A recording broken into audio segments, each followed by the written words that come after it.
नमस्कार।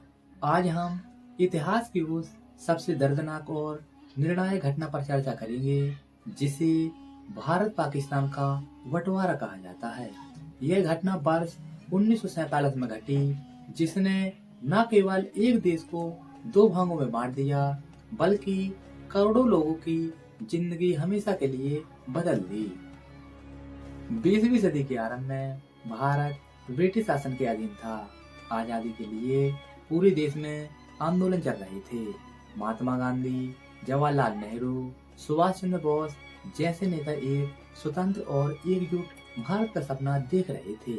वहीं दूसरी ओर मोहम्मद लीग के नेता मोहम्मद अली जिन्ना को यह आशंका थी कि आजादी के बाद मुस्लिम समुदाय के अधिकार सुरक्षित नहीं रहेंगे।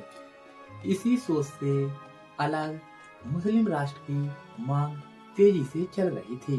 1940 में मुस्लिम लीग ने लाहौर प्रस्ताव पारित किया, जिसमें अलग देश की मांग को औपचारिक रूप दिया गया।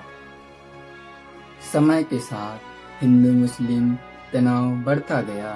ब्रिटिश सरकार भी यह समझ चुकी थी कि अब भारत पर शासन करना संभव नहीं है। इसलिए 1947 में अंग्रेजों ने सत्ता हस्तांतरण का निर्णय लिया। ब्रिटिश वायसराय लॉर्ड माउंटबेटन की योजना के तहत भारत को दो स्वतंत्र राष्ट्रों भारत और पाकिस्तान में बांटने का फैसला किया गया। इस बंटवारे की रेखा खींचने की जिम्मेदारी सर रेडक्लिफ को दी गई, जिन्हें भारत का भौगोलिक और सामाजिक ज्ञान बहुत कम था। 15 अगस्त 1947 को भारत आजाद हुआ और 14 अगस्त 1947 को पाकिस्तान एक स्वतंत्र राष्ट्र बना। लेकिन यह आजादी खुशी के साथ नहीं बल्कि भयानक त्रासदी के साथ आई। बंटवारे के कारण लगभग 1.4 करोड़ लोगों को अपना घर छोड़ना पड़ा।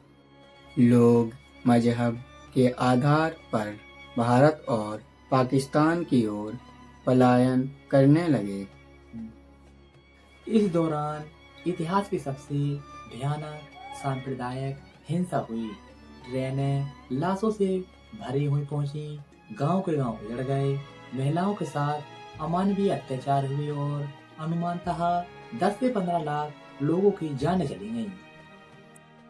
यह केवल राजनीतिक विभाजन नहीं था बल्कि इंसानियत का गहरा घाव था। बंटवारे के बाद भारत ने लोकतांत्रिक रास्ता चुना, जबकि पाकिस्तान ने इस्लामी राष्ट्र के रूप में अपनी पहचान बनाई। कश्मीर विवाद जैसी समस्याएं तभी से शुरू हुई, जिनका असर आज तक दोनों देशों के संबंधों पर पड़ता है। अंत में कहा जा सकता है कि भारत पाकिस्तान का बंटवारा हमें यह सिखाता है कि नफरत और विभाजन की राजनीति कितनी विनाशकारी हो सकती है।